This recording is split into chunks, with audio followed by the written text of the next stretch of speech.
Hello mga ka-happy! Welcome back to my YouTube channel. This is me again, Ayn Oliveros from Happy Hands Vlog.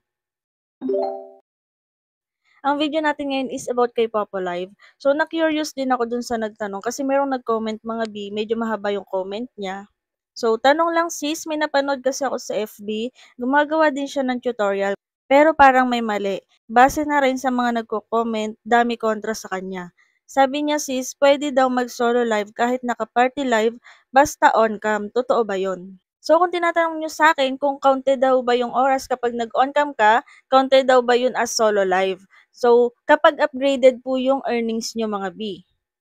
Pero kung ordinary host ka lang, is hindi po siya pwede. Pwede tayo mag-party live, pwede tayo mag-on-cam, pero kung 1K per hour lang po or ordinary host lang tayo kay Papa Live, is hindi po gagana yon, okay?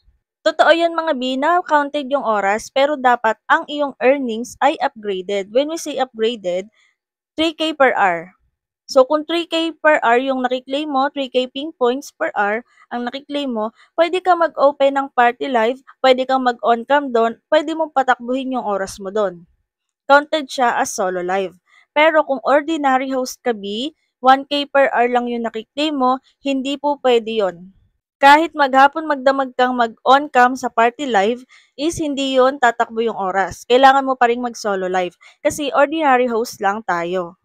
Yung ganong klaseng pagtatask na naka-on-cam during party live is para sa mga upgraded lang po yung earnings.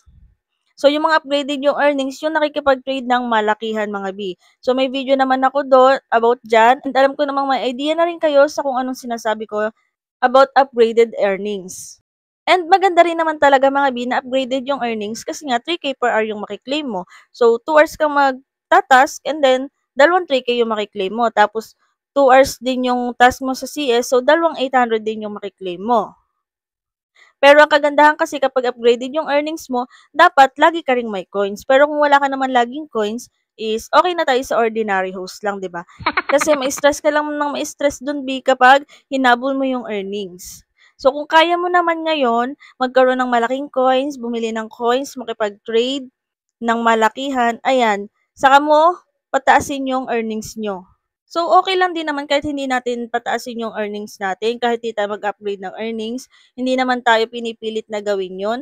Pero nasa sa atin yun mga B. Kung gusto natin, mas malaki yung nakiklaim natin sa mga task natin or mga rewards natin, yan, mag-upgrade tayo ng earnings. Pero syempre, kailangan nyo ng coins doon.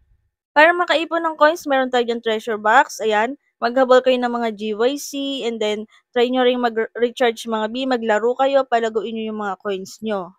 So, maraming ways naman para kumita dito kay Popo Live. So, kung halimbawa nakasahod ka na, sumahod ka na dito kay Popo, bumawas ka man lang ng konti kahit konting pang RC lang. Pinaka-minimum na pwede mong bilhin coins.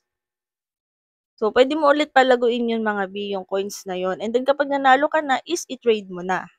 So, ayun lang mga biha yung opinion ko about dun sa comment na yon. Pwede pong mag-open ng camera kapag naka-party live and counted po yun. Basta upgraded yung earnings mo. Kung alam mo naman sa sarili mo na hindi upgraded yung earnings mo, is hindi po talaga tatakbo yung oras na yun kahit maghapon ka pang mag-open ng camera habang naka-party live ka.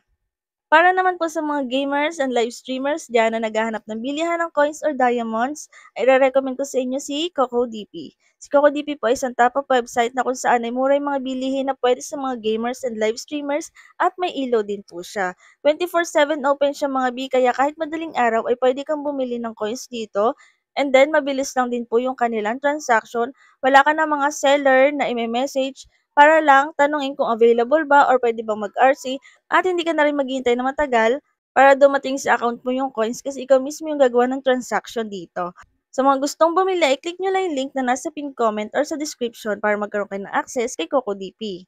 Pagdating nyo dito, makikita nyo yung iba't ibang partners niya and then hanapin mo si Papa Live. Ilagay mo ang iyong Papa ID, pumili ka kung ilang coins yung bibilhin mo. Meron tayo niyang budget friendly lang mga B, 1K, 5K, 10K coins, and so on. Pumili ka kung anong payment method yung gagamitin mo, for example, GCash, Kucoin, or Maya. Lagay mo ang iyong email address and then click buy now. After niyan, mare-redirect ka sa kung anong payment method yung gagamitin mo. For example, ay GCash. At wala pang 5 to 10 seconds na sa inyong Popolive account niyo na ang inyong coins na binili pagkatapos na inyong transaction. So, ganun lang pong kabilis at pwede ka na makipag-trade, mag-play games, or mag-play lucky dito kay Popolive. Pwede mo na pong palaguin yung coins na iyong binili. Alam niyo mga B, maganda talaga dito kay Popolive kapag mayroon kang mga coins. Kasi kapag napataas mo yung earnings mo or upgraded yung earnings mo, is mas malaki yung makukuha mong mga rewards. So, may mga choices diyan, merong kung kaya mong 3K per hour, kung kaya mong makipag-trade para sa 5K per hour. So, choice niyo yan mga B. Pero ito po ay hindi sa pilitan, depende po yan sa inyo. Sa akin nga, ordinary host lang din ako, pero bumabawi ako sa pakikipag-trade. Basta ituloy niyo lang din lagi yung task niyo kasi sayang din yung mga B, hindi niyo namamalayan naiipon niyo na at pwede na kayong maka-withdraw. So yun lang mga ka-happy for today's video. Kung may mga tanong kayo, pwede kayo mag-comment or i-check niyo yung aking playlist baka sakaling nandun na yung mga tutorial na hinahanap niyo. At kung hindi ka pa nakasubscribe, ay mag-subscribe ka na para updated ka sa mga susunod kong videos. So yun lang and thank you for watching!